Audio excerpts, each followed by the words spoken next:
초등학교에 입학하고 얼마 지나지 않을 때였다.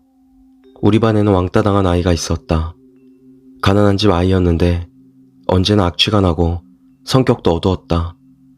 아이 같은 구석은 하나도 없는 남자아이였다. 어느 날 공민관 뜰에서 집다발을 가지고 놀고 있다가 문득 충동적으로 집인형을 만들어 보았다.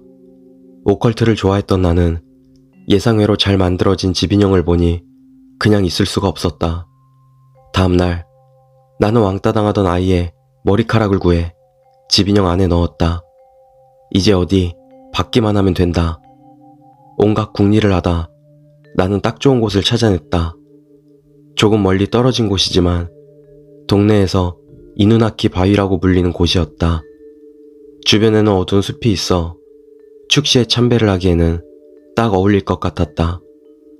그렇다고 해서 새벽에 갈 순 없으니 토요일 방과 후에 가기로 했다.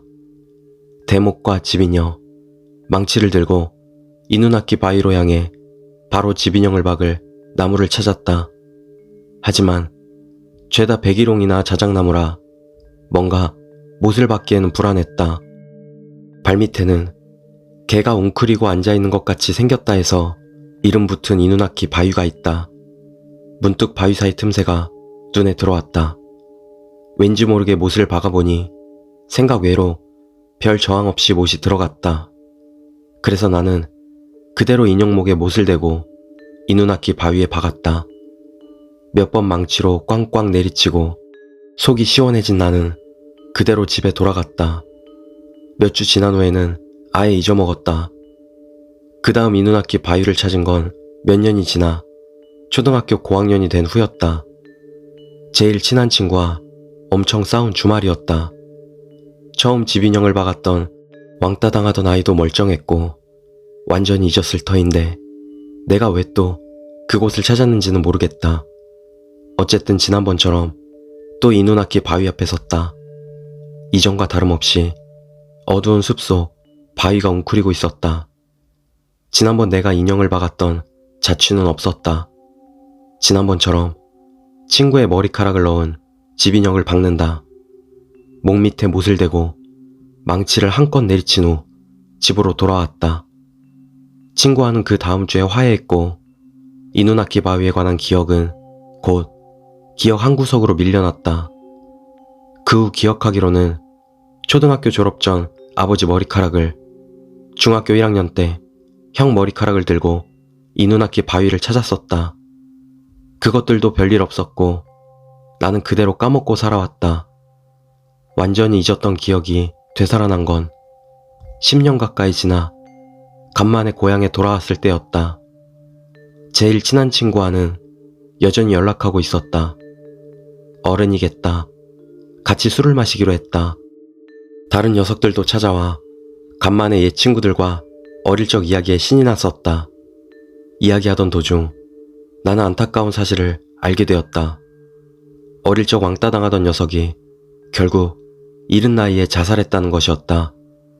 친하게 지내던 사람도 없었기에 원인은 알 수 없었지만 집에서 스스로 목을 맸단다.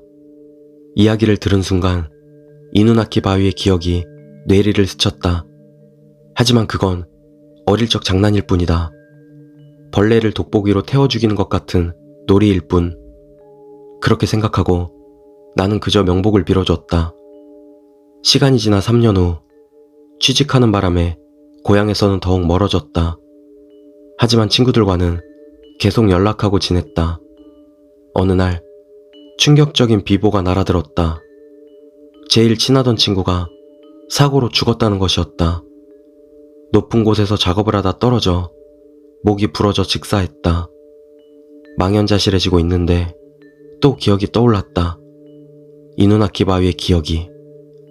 나는 왕따 당하던 아이 때처럼 친구 머리카락을 집인형에 넣고 목에 못을 박았었다. 그것도 2, 3년 후에. 억지일지도 모르지만 관련이 있을지 모른다는 생각이 들었다. 그 직감이 틀림없다고 확신한 것은 그로부터 2년 뒤 아버지가 갑작스러운 심장 발작으로 세상을 떠났을 때였다. 아버지 인형은 가슴에 못을 박았었다. 우연일지도 모른다. 하지만 우연치고는 너무 끔찍했다. 그리고 1년 뒤 형이 죽었다. 교통사고로 얼굴이 엉망이 되어 장의사가 수습하느라 고생이 이만저만이 아니었단다. 형의 인형은 얼굴에 못을 박았었다. 나는 오컬트를 좋아하지만 귀신의 존재는 믿지 않았다. 초자연적 현상도 불가사의한 힘도 마찬가지다.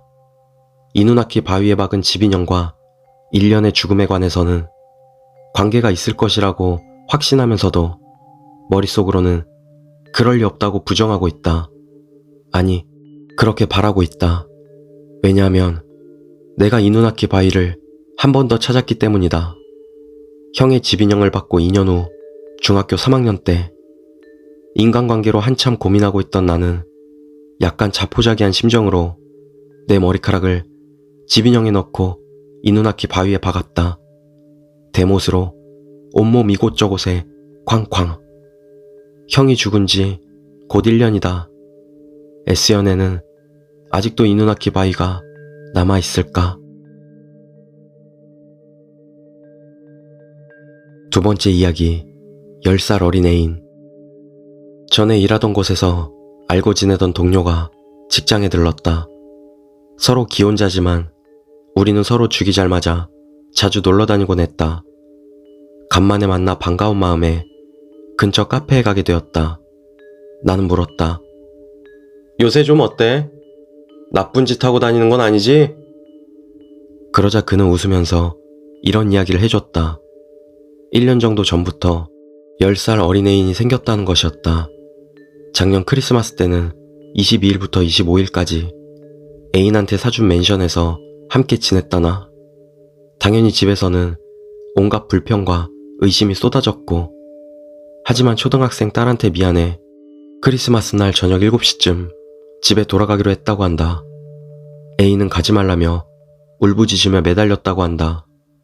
결국 마지막에는 크게 싸우고 여자를 뿌리치고 집에서 나왔다고 한다. 맨션은 11층. 엘리베이터를 탄다. 그는 너털 웃음을 지으며 말을 이었다. 맨션 입구로 나오니까 말이야. 그 녀석이 나보다 먼저 내려와 있더라고. 하하하하. 그날 이후 그와는 만나지 않고 있다.